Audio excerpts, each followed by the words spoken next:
Menyaksikan breaking news Kompas TV dari sidang pra-peradilan tersangka Peggy Setiawan di Pengadilan Negeri Bandung, Jawa Barat. Saat ini sidang masih diskors dan untuk nanti agenda sidang akan menghadirkan 5 saksi dari pihak Peggy Setiawan yang memberikan kesaksian, antara lain adalah teman kerja Peggy Setiawan dan juga Liga Akbar, salah satu saksi mahkota yang sempat disebut oleh pihak kepolisian yang saat ini tengah mencabut BAP di pihak kepolisian, dan saat ini sidang masih diskors dan rencananya akan kembali dilanjutkan sekitar pukul 13 waktu Indonesia Barat. Pada saat sebelum sidang diskors, pihak dari Peggy Setiawan menghadirkan ahli hukum pidana Universitas Jayabaya yakni Suhandi Cahaya yang jadi juga sempat menjelaskan terkait dengan pokok formil dari sidang gugatan pra-peradilan penetapan tersangka Peggy Setiawan. Ahli hukum pidana ini juga menjelaskan penyitaan barang bukti yang disebut ilegal bila tidak ada izin sita atau izin persetujuan sita. Apakah boleh ketika seorang polisi atau seorang penyidik datang ke rumah seseorang? Pemohon mic-nya didekatkan. Ya. Apakah boleh secara hukum atau secara moral seseorang penyidik atau pihak kepolisian datang ke rumah seseorang yang kemudian melakukan penyitaan dengan penyitaan terhadap barang bergerak, kemudian tidak ada suratnya atau tidak pernah ada surat terhadap barang penyitaan tersebut? Apakah itu boleh? Tidak boleh, pihak. Tidak boleh. Iya, karena penyitaan yang dilakukan oleh penyidik itu ada dua macam. Pertama, dia mesti ada izin sita dari pengadilan. Kalau dia sudah menyita, itu dalam waktu 3 hari, dia mesti ada persetujuan sita dari pengadilan juga. Jadi itu dalam 3 hari dia berkewajiban melakukan sita. Saya mau kasih contoh bagus kepada Bukan melakukan sita, pihak. Jadi kalau dia sudah nyita, kalau sebelum nyita dia mesti dapat izin dari pengadilan. Kalau dia tidak bawa izin dari pengadilan, dia bisa nyita langsung karena takut hilang atau apanya benda-benda itu, maka setelah dia nyita, dia mesti ada setelah 3 hari mesti ada persetujuan dari pengadilan. Ya, kalau ini tidak ada dua-duanya, ya penyidiknya salah. apakah waktu 3 hari tersebut itu diatur dalam undang-undang? Ada dalam KUHP. Ada dalam Ya. Jadi kalau seumpama tadi ahli mengatakan dia itu dibatasi oleh 3 hari. Kalau seumpama, apakah bisa didispensasi ketika penyidik memberikan informasi 1 bulan? Nggak bisa, Tidak bisa. nggak bisa. Itu dianggap bahwa penyitaan tersebut adalah ilegal. Ilegal. Apakah ini masuk dalam ranah pra-peradilan? Ya kalau misalnya penyitaannya ilegal itu masuk dalam pra-peradilan. Dalam sidang pra-peradilan Peggy Setiawan, ahli hukum pidana Suhandi Cahaya juga dicecar hakim soal keabsahan penetapan tersangka lewat 2 alat bukti. 2 alat bukti yang dimiliki penyidik kepolisian Polda Jawa Barat untuk menetapkan status tersangka. 2 alat bukti yakni saksi dan ahli. Ahli hukum pidana menyebutkan penyidik masih perlu petunjuk lain, yakni dengan melakukan gelar perkara. Setelah rampung melakukan gelar perkara dan mengantongi 2 alat bukti, penetapan tersangka dianggap sah. Saksi, Beda. ahli.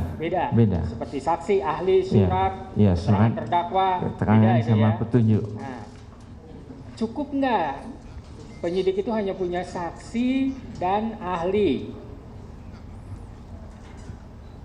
Saksi Menurut dan pengetahuan ahli saudara, mengenai sebagaimana pendapat saudara, ya. pasal 184 KUHP tuh. Ya. Sebetulnya kalau kita nilai yang apa yang diterangkan oleh saksi dan apa yang diterangkan oleh ahli itu belum cukup mestinya. Mestinya cukup. ada petunjuk yang lain lagi. Apa itu? Harusnya apa? Ada alat bukti yang lain. Nah, Ya. oke. Ada petunjuk tadi. Ya. Terus misalnya penyidik itu menyimpulkan keterangan saksi dan keterangan ahli bersesuaian. Mereka menyimpulkan itu ada petunjuk. Apa bisa seperti itu? Mestinya ada gelar lagi yang mulia. Ada yang baru lagi. Bukan ada digelar tuh sebagaimana Perkap 16 tahun 2019 Perkapnya ada gelar Kapolri. perkara. Ada gelar tuh. Oke, dari gelar perkara pun disimpulkan seperti itu. Gimana? Ya kalau gelar perkara itu mestinya tersangka atau kuasa hukumnya mesti dipanggil untuk membela diri, yang mulia. Iya, enggak, ini bukan terkait itunya, terkait keabsahan untuk penetapannya itu, Pak. Iya, kalau sudah ada gelar ya. Sah atau tidak? Penetapan dianggap sah kalau sudah ada gelar. Dianggap sah kalau sudah ada gelar perkara, Ya. walaupun alat buktinya saksi, ahli, dan petunjuk dari keterangan dua alat bukti itu. Iya. Oke, lanjut. Dalam sidang pra-peradilan yang digelar hari ini, kuasa hukum Peggy Setiawan meminta pendapat ahli hukum dan acara pidana soal dugaan pelanggaran hak asasi manusia dalam penetapan Peggy sebagai tersangka. Menurut ahli, ada atau tidaknya dugaan pelanggaran HAM sedianya dibuktikan di pengadilan HAM, bukan di pra-peradilan. Menurut Amdi Hamzah, pelanggaran hak asasi manusia itu tempat mengadunya di pra-peradilan. Betulkah demikian? Mohon dijelaskan. Jadi masalah pelanggaran hak asasi manusia itu belum masuk ruang lingkup pra-peradilan. Itu pendapat Profesor Andi Hamzah yang sudah di recognition, sudah diakui cuma 4 tadi. Salah tangkap, salah tahan, salah sita, dan salah menetapkan sebagai Kalau pelanggaran tersangka. HAM itu di mana diadilinya? Kalau pelanggaran HAM ya gugat di pengadilan. Pengadilan mana? Baik, saya lanjutkan. Pengadilan negeri. ahli. HAM. Pengadilan HAM. Ya, lanjut. Baik, saya lanjutkan. Pra-peradilan itu merupakan pengawasan terhadap upaya paksa yang dilakukan oleh penyidik maupun penuntut umum. Betul. Seumpama terjadi salah tangkap, bukankah itu melakukan pelanggaran HAM terhadap seseorang? Iya. Masuk pelanggaran HAM. Kalau masuk pelanggaran HAM, itu PH mesti nuntutnya di pengadilan HAM dengan tuntutan ganti rugi. Kalau misalnya masalah salah tangkap itu, untuk membuktikan bahwa itu salah tangkap, itu mesti satu fokus aja, itu masuk dalam ranah pra-peradilan. Baik, coba saya ingin memperjelas pertanyaan saya, ahli ya. Menurut Amdi Hamzah 1986.210, pra-peradilan merupakan tempat mengadukan pelanggaran hak asasi manusia. Ini menurut Ya. Andi Hamzah, kan begitu ya. Yang memang pada kenyataannya penyusunan KUHP banyak disemangati dan merujuk pada hukum internasional yang telah menjadi international customary law. Ya. Mohon diterangkan. Jadi pendapat dari Profesor Andi Hamzah tadi itu belum termasuk apa yang dilegalize oleh pengadilan atau oleh undang-undang yang lain. Jadi belum ada contoh kasusnya yang sudah jadi jurisprudensi. Memang di dalam peradilan internasional, kebetulan saya dosen juga hukum pidana internasional, itu biasanya dilakukan di Belanda tuh, dengan istilahnya Mahkamah Internasional, Mahkamah Pidana Internasional. Oleh karena itu, apa yang dikatakan pendapat Profesor Dr. Andi Hamzah itu belum ada contoh kasusnya atau yang sudah jadi jurisprudensi kayak Budi Gunawan atau misalnya Wamenkumham atau misalnya lagi yang Dirjen Pajak tuh, itu sudah ada contoh. Nah ini kan belum ada satu jurisprudensi yang menyatakan bahwa pelanggaran HAM itu termasuk ranah dari pra-peradilan sebagaimana pasal 77 sampai 85 KUHP. Dalam sidang, tim hukum Peggy Setiawan bertanya kepada ahli pidana soal alat bukti berupa ijazah, foto, dan keterangan yang meragukan. Ahli menyebutkan bahwa penyidik seharusnya melengkapi alat bukti yang meragukan. Ahli, orang dijadikan tersangka dalam kasus pembunuhan, apalagi di kasusnya kasus pembunuhan berencana, Ya. 340. Apakah cukup dengan alat bukti yang menggunakan ijazah, KTP, foto, dan keterangan saksi yang sangat diragukan? Menurut saksi bagaimana terhadap tersangka itu? Itu masalah kematian atau pembunuhan itu melanggar hak asasi manusia atau melanggar HAM. Oleh karena itu semestinya penyidik mestinya memenuhi ketentuan sebagaimana pasal 184 KUHP. Ya, terkait dengan alat bukti yang meragukan tadi. Iya. Disebutkan yang Jadi kalau ada alat bukti yang meragukan dia mesti lengkapin semua supaya penyidik juga lebih aman yang mulia. Yang menilai yang meragukan itu siapa, Pak? Yang bisa menilai Itu alat nanti bukti sampai itu ke pengadilan. Hah? Kan misalnya dalam majelis kalau sudah dikasih register kasus Kalau pidananya, di pra-peradilan bolehkah hakim pra-peradilan apa ini alat buktinya meragukan, ini sah, boleh nggak? itu bukan ranah pra-peradilan. Kalau untuk menilai alat bukti bukan Iya, ranah pra-peradilan iya, ya. iya. Oke, lanjut. Jadi saksi gini loh saksi, saya sebenarnya masih saudara ahli, saya sebenarnya ahli saja di gini ahli. Saya mau bertanya pada ahli ini kan mentersangkakan orang loh. Maksud saya dalam hal ini, apakah memang bukan wewenangnya sidang pra-peradilan? Jadi gini loh, maksud saya, ini kan alat buktinya sangat lemah, kualitasnya nggak ada. Kalau begini terus ya, bagaimana kepastian hukum terhadap di Indonesia ini? Ada kasus pembunuhan, ya ambil aja ijazahnya, ambil KTP, cari saksi, kan gitu loh. Iya. Menurut saya, Ya. mohon izin yang mulia, saya tambahkan sedikit. Jadi maksud saya, apakah mentersangkakan orang tersebut bagaimana? Menurut saksi sah atau tidak? Kalau hanya menggunakan alat bukti seperti itu. Iya, kurang banyak tuh alat bukti. Nah berarti masih diragukan kan? Iya. Wewenangnya pra-peradilan kan? Betul itu. Nah berarti saya mohon izin yang mulia agar panitera mencatat. Berarti ini adalah wewenangnya daripada sidang pra-peradilan. Gini, kita luruskan dulu.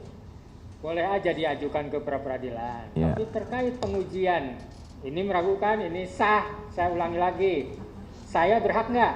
Oh Ya. ini meragukan nih. Iya, itu majelis yang hakim tunggal pra-peradilan yang punya hak. Boleh. Ya. Oh ini keterangannya meragukan. Iya, Meragukannya itu apa? Istilah meragukan. tidak bisa dipercaya. Keyakinan. Ya, keyakinan hakim. Pra-peradilan bisa menggunakan keyakinan? Iya, Bisa. Bukan hakim pokok perkara. pokok perkara lebih-lebih yang mulia. Formalitas juga ada unsur keyakinannya. Iya, kalau misalnya hakim tunggalnya nggak yakin, jadi nanti hakim tunggalnya salah mutus juga. Apakah saya dalam mengadili menyatakan tidak sah secara meyakinkan? Apakah ada putusan pra-peradilan? Nggak ada. Nggak ada. Iya. Kalau memang tidak ada, kenapa menurut ahli itu hakim Ya itu mungkin keyakinan? Sementara dalam pokok perkara keyakinan itu dimasukkan. Di Telah dalam- terbukti secara sah dan meyakinkan. Tidak terbukti secara sah dan iya, meyakinkan. di dalam putusan pra-peradilan yang saya baca yang 5 tadi itu tidak ada dituliskan karena berdasarkan keyakinan dari hakim pra-peradilan. Nah, kenapa? Setidak-tidaknya hakim itu kan dia mesti tahu kenapa kasus itu mesti ditolak, kenapa kasus pra-peradilan itu mesti dinyatakan tidak dapat diterima Oke. atau diterima. Gini, kebenaran pra-peradilan dengan putusan perdata apa bedanya? Kalau kebenaran putusan perdata itu kebenaran formil. Kalau kebenaran putusan pra-peradilan itu kebenaran material. Material, berarti masuk ke materi ya? Ya, material wahid. Oke, lanjut silakan. Hingga saat ini sidang pra-peradilan masih diskors untuk sementara waktu hingga nanti dilanjutkan sekitar pukul 13 waktu Indonesia Barat. Dan sidang akan menghadirkan 5 saksi dari pihak tim kuasa hukum Peggy Setiawan. Saat ini di Pengadilan Negeri Bandung, Jawa Barat sudah ada jurnalis Kompas TV, Vida Alatas yang tengah memantau jalannya persidangan sejak dari pagi tadi. Vida, hingga saat ini apa saja dan siapa saja yang saksi akan dihadirkan oleh tim kuasa hukum Peggy Setiawan dan rencananya apakah kelima saksi ini akan menghadiri persidangan kali ini? Ya, Juno, setelah keterangan dari saksi ahli ini diberikan dalam agenda sidang pra-peradilan dengan agenda pembuktian dari pihak pemohon maksud kami Peggy Setiawan dari pagi hingga siang hari ini, maka setelah skorsing, setelah kemudian isoma yang kemudian diberikan dari majelis hakim, ini rencananya akan ada 5 saksi yang juga nanti akan memberikan keterangannya.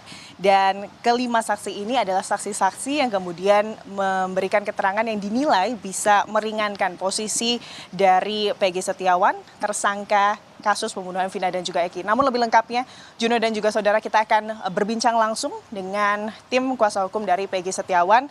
Ada Pak Marwan Iswandi di sini. Bapak, selamat siang Pak. Siang Mbak. Oke. Pak, tadi sudah banyak kemudian yang diberikan keterangannya oleh saksi ahli begitu ya dalam sidang pra-peradilan. Apa saja Pak yang bisa di-highlight kemudian dari keterangan-keterangan saksi tersebut yang diberikan? Yang jelas Mbak, kesimpulannya Mbak ya, satu, kalau yang namanya DPO, itu kan untuk menggugurkan DPO itu nggak bisa serta-merta begitu aja. Ini mudah dari ini, harus ada proses-prosesnya. Itu yang pertama. Yang kedua, DPO-nya, kalau DPO kan namanya Peggy Perong. Sementara yang ditangkap ada klien kami, Peggy Setiawan. Saya bertanya, bagaimana status tersangka seperti itu? Harus batal, harus digugurkan, harus dibebaskan. Gitu menurut keterangan dari saksi ahli.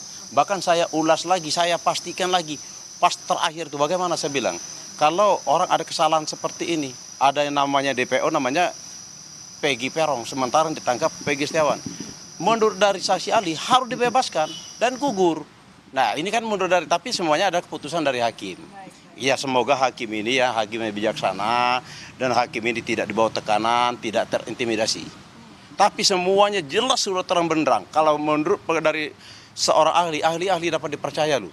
Dia mengatakan itu harus digugurkan tersangkanya pada Peggy Setiawan, harus dibebaskan. Baik, karena tadi sebetulnya saksi ahli juga menyebutkan terkait pembatalan DPO begitu ya Pak ya, di mana ada beberapa prosedur hukum yang harus dilakukan, diantaranya dilakukan gelar dengan disaksikan institusi kepolisian secara keseluruhan, betul ya Pak? Betul sekali, betul. Semuanya yang dilakukan oleh penyidik Polda Jawa Barat sudah keliru.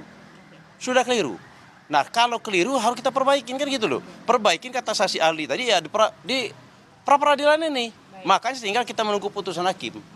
Tapi udah jelas terang benderang saksi ahli mengatakan semua perbuatan dilakukan oleh Polda Jawa Barat itu adalah keliru dan salah dan harus diperbaiki di pra-peradilan tadi. Ya tadi udah jelas udah terang benderang semuanya. Ya. Pak, terkait kemudian saksi ahli yang besok ini rencananya juga akan diberikan atau dihadirkan nih oleh pihak termohon yakni Polda Jawa Barat. Apakah Bapak optimis saksi ahli ini juga akan kemudian menyampaikan hal yang sama atau sependapat dengan saksi ahli di hari ini? Kita lihatlah saksi ahli dari mereka. Ya, yang jelas saya mengatakan Polda Jawa Barat lawan Peggy Setiawan, dalam hal ini kami sebagai kuasa hukumnya sudah saya nilai 2-0. Kemarin waktu permohonan kami, ini kita ambil dari 2-0 ya, permohonan kami mengatakan jawaban mereka itu tidak ada nyambung sama jawaban kami. Jawaban kami itu, kenapa klien kami ditersangkakan, kenapa klien kami ditahan, tapi jawaban mereka adalah jawaban dari BAP, copy paste BAP, dan mereka juga mengatakan Mbak ya, dulu mereka ini mendua, jadi tidak konsekuen. Dulu pernah mengatakan kalau si Dani dan si Andi adalah fiktif. Tapi kemarin diangkat lagi. Ini memang sangat lucu. Jadi kayak sidang ya lucu-lucuan sidangnya jadinya Mbak. Baik, artinya kemarin BAP yang kemudian dibacakan sebagai jawaban dari surat permohonan begitu ya, dari Peggy Setiawan ini adalah membacakan BAP di tahun 2016 silam, di mana ada 2 DPO yang sebetulnya sudah dihapuskan begitu ya, tapi kembali dibacakan. Pak, tapi yang juga jadi sorotan ini adalah kemudian banyak sekali keberatan-keberatan yang dilontarkan oleh pihak termohon yakni Polda Jabar selama kemudian saksi ahli ini memberikan pendapatnya begitu ya, utamanya terkait masuk atau tidaknya apa yang dibahas barusan ini ke dalam ranah pra-peradilan. Saksi atau termohon ini kan menyebut bahwa sebetulnya hal-hal yang disebutkan ini tidak masuk dalam ranah pra-peradilan. Bagaimana melihatnya Pak? Iya, kalau saya memaklumi mereka karena mereka nggak paham. Kalau mereka paham nggak berbicara seperti itu Mbak. Karena orang Polda Jawa Barat dalam hal ini yang kuasa hukumnya tadi nggak paham. Makanya saya bilang ngelantur semuanya, dari kemarin kan ngelantur. Pertanyaan kami lain, jawaban kami ya kalau bertanya gitu kan saya maklum karena mereka nggak paham. Itu ya sana Mbak. Baik. Setelah ini ada 5 saksi betul Pak yang akan diperiksa. Apa saja kemudian Pak yang ingin digali mungkin dari kelima saksi ini? Jadi Mbak, saksi kami ini Mbak, 5 orang ini menyatakan kalau Peggy Setiawan pada waktu tanggal 27 Agustus 2016 adanya di Bandung. Itu yang perkuat dan kami perkuat lagi, kami ada beberapa berkas itu Mbak. Berkas-berkas yang dari kami. Iya. Semoga, maka harapan kami, semoga hakim yang memimpin persidangan ini bijaksana dan tidak dibawa tekanan dan bebas merdeka. Insya Allah Mbak, kemenangan ada di tangan Peggy Setiawan. Terima kasih banyak Pak atas waktunya bersama kami di Kompas TV. Lancar-lancar, sehat selalu Pak. Baik Juno, itu tadi kemudian apa saja yang menjadi sorotan oleh pihak kuasa hukum dari Peggy Setiawan terkait berjalannya sidang hari ini dengan agenda pembuktian dengan diberikannya sejumlah pandangan dari saksi ahli hukum pidana. Dan setelah ini Juno dan juga saudara, sidang pra-peradilan dengan agenda pembuktian dari pihak pemohon yakni Peggy Setiawan ini akan kembali dilanjutkan dengan memeriksa ada 5 orang saksi yang akan dihadirkan untuk memberikan keterangan. Demikian, Juno. Baik, kita nantikan bagaimana lanjutan dari sidang pra-peradilan yang nantinya juga akan menghadirkan keterangan dari 5 saksi yang dihadirkan oleh tim kuasa hukum Peggy Setiawan. Terima kasih, jurnalis Kompas TV Fida Alatas dari Pengadilan Negeri Bandung, Jawa Barat. Dan saudara, ahli pidana Suhandi Cahaya memberikan tanggapan terkait 2 orang daftar pencarian orang atau DPO, Andi dan Dani yang dinyatakan fiktif oleh penyidik dalam kasus pembunuhan Vina dan Eki 8 tahun silam. Ia menilai perubahan status DPO tidak bisa dianulir atau direvisi kecuali terdapat berita acara DPO sudah ditangkap atau meninggal. Ketahui bersama telah termaktub dalam putusan pengadilan yang telah ingkrah atau berkekuatan hukum tetap, yang mana sebelumnya diterangkan tercantum 3 DPO. Namun, diketahui saat ini bahwa 2 DPO lainnya yang justru mempunyai peranan lebih besar dinyatakan fiktif atau setidak-tidaknya dinyatakan dihapus. Pertanyaannya, apakah yang menyatakan atau menetapkan penghapusan 2 DPO tersebut dapat dikatakan melakukan contempt of court baik di dalam maupun di luar persidangan? Gini pertanyaannya. Bahkan yang mulia saya lanjutkan. Bahkan dapat dikatakan, apakah dapat dikatakan obstruction of justice? Nah, gini, terima kasih. Siapa yang berhak untuk menetapkan DPO? Yang berhak menetapkan DPO itu ya dengan penyidik. Sekarang siapa yang berhak untuk menghapus DPO? Yang berhak untuk menghapuskan DPO. Kan udah digampang, tiba-tiba dihapus. Siapa yang berhak? Ada nggak yang berhak untuk menghapus? Menganulir, merevisi. Gimana yang mulia? Menganulir, merevisi atau menghilangkan DPO dari daftar misalnya. Oh ini tidak jadi DPO lagi. Nggak bisa tuh. Nggak bisa. Iya, kalau nggak ada berita acara bahwa DPO itu sudah betul ditangkap atau dia sudah meninggal. Itu kekal itu DPO itu. Iya, kalau misalnya tidak ada misalnya kekeliruan menetapkan si A DPO, ternyata si A ini menurut penyidik sudah meninggal. Pelaku. Misalnya bukan pelaku, tiba-tiba kan dengan perkembangan. Iya. Bisa nggak? Mesti ada gelar atau yang mulia. Iya, setelah gelar. Iya. Setelah gelar perkara menetapkan bahwa DPO itu harus direvisi karena si A sebenarnya bukan pelaku. Bisa enggak seperti itu? Bisa itu dengan ada gelar. Jadi gelar itu mesti dihadirkan semua institusi dari pihak kepolisian tuh. Syaratnya harus dilakukan dalam gelar. Iya. Ya, silakan lanjutkan dengan. Ya, saudara, itu tadi ahli pidana yang dihadirkan oleh tim kuasa hukum Peggy Setiawan terkait dengan sidang pra-peradilan penetapan tersangka Peggy Setiawan, dan saat ini sidang masih diskors untuk sementara waktu hingga pukul 13 waktu Indonesia Barat yang akan menghadirkan 5 saksi dari tim kuasa hukum Peggy Setiawan. 5 orang saksi ini merupakan teman kerja Peggy Setiawan yang sebelumnya menyatakan bahwa mengetahui Peggy Setiawan tidak berada di Cirebon, Jawa Barat pada saat peristiwa pembunuhan Vina dan Eki 8 tahun silam. Melainkan Peggy Setiawan berada di Bandung, Jawa Barat untuk bekerja sebagai kuli bangunan di sebuah rumah yang juga nantinya pemilik rumah tersebut dihadirkan dalam persidangan pra-peradilan saat ini. Sebelumnya dari pihak Polda Jawa Barat menolak seluruh dalil gugatan pihak termohon yakni Peggy Setiawan. Dalil yang dia sebutkan atau Polda Jawa Barat sebutkan bahwa adanya ketidaksesuaian dalam materi perkara, bahwa ini adalah sidang pra-peradilan yang hanya bersifat formil terkait dengan penetapan tersangka Peggy Setiawan bukan masuk dalam pokok perkara peradilan. Dan saat ini tim dari Polda Jawa Barat juga mengungkapkan adanya keterangan dari tim psikolog forensik terkait dengan tes psikologi terhadap Peggy Setiawan yang disebut oleh Polda Jawa Barat memiliki kecenderungan berbohong dan juga manipulatif. Namun demikian, pihak dari tim kuasa hukum Peggy Setiawan